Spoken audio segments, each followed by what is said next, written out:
Madam, ಇವತ್ತು ನಮ್ಮ ಎಲ್ಲರ ಆರಾಧ್ಯ ದೇವರಾದಂತ ಶ್ರೀಯುತ ಚಾಲೆಂಜಿಂಗ್ ಸ್ಟಾರ್ ದರ್ಶನ್ ರವರ ಡಿಸೆಂಬರ್ 12ಕ್ಕೆ ಏನ್ ಡೆವಿಲ್ ಮೂವಿ ರಿಲೀಸ್ ಆಗ್ತಾ ಇದೆ, ಆ ಮೂವಿ ಯಶಸ್ವಿ ಆಗಲಿ ಎಂದು ನಮ್ಮ ಎಲ್ಲ ದಾಸರಳ್ಳಿ ವಿಧಾನಸಭಾ ಕ್ಷೇತ್ರದ ದರ್ಶನ್ ಸೇನಾ ಸಮಿತಿಯ ಪದಾಧಿಕಾರಿಗಳು, ಅಧ್ಯಕ್ಷರು, ಕಾರ್ಯಾಧ್ಯಕ್ಷರು, ಪ್ರಧಾನ ಕಾರ್ಯದರ್ಶಿಗಳು ಎಲ್ಲರೂ ಸೇರಿ ಈ ಕಾರ್ಯಕ್ರಮ ಇವತ್ತು ಹಮ್ಮಿಕೊಂಡಿದ್ದೀವಿ.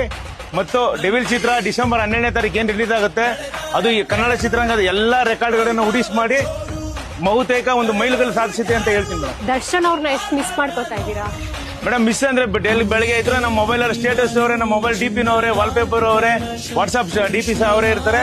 ಏನಂದ್ರೆ ಅವ್ರು ತುಂಬಾ ಇಷ್ಟ, ನಾವಂತಲ್ಲ ಇಲ್ಲಿರಂತ ಎಲ್ಲರಿಗೂ ಅಷ್ಟು ಇಷ್ಟಪಡ್ತಾರೆ ಎಲ್ಲರೂ. ತುಂಬಾ ಸಲ ಅವ್ರನ್ನ ಮೀಟ್ ಮಾಡಿದಿರಿ, ಡೈರೆಕ್ಟರ್ ಸಹ. ಅವರ ವರ್ತನೆ, ಅವ್ರು ಹೇಗೆ ನಮ್ಮನ್ನೆಲ್ಲ ನಡೆಸ್ಕೊಂತಾರೆ ಅನ್ನೋದು ನಮ್ಗೆ ತುಂಬಾ ಇಷ್ಟ ಆಗುತ್ತೆ. ಅವರು ಸರಳ ಸಜ್ಜನಿಕೆಯ ವ್ಯಕ್ತಿ. ಅವರಿಂದ ತುಂಬಾ ಜನ ಅನ್ನ ತಿಂತ ಇದ್ರು, ಇವತ್ತು ಸದ್ಯಕ್ಕೆ ಸ್ಟಾಪ್ ಆಗಿದೆ. ಮತ್ತೆ ಡಿಸೆಂಬರ್ 12 ಮೇಲೆ ಈ ಮೂವಿ ರಿಲೀಸ್ ಆಗ ಮುಖಾಂತರ ಇನ್ನೂ ಅತಿ ಹೆಚ್ಚಿನವಾಗಿ ಥಿಯೇಟರ್ ಅವರಾಗಿರೋದು ಏನ್ ಖಾಲಿ ಹೊಡಿತಾ ಇದೆ ಎಲ್ಲ ಇವತ್ತು ಎಲ್ಲ ಹಿಟ್ಟಾಗಿ ತುಂಬಾ ಒಳ್ಳೆ ಚಿತ್ರರಂಗ ಮತ್ತೆ ಒಂದು ಮೈಲುಗಲ್ಲು ಸಾಧಿಸುತ್ತೆ ಮೇಡಮ್.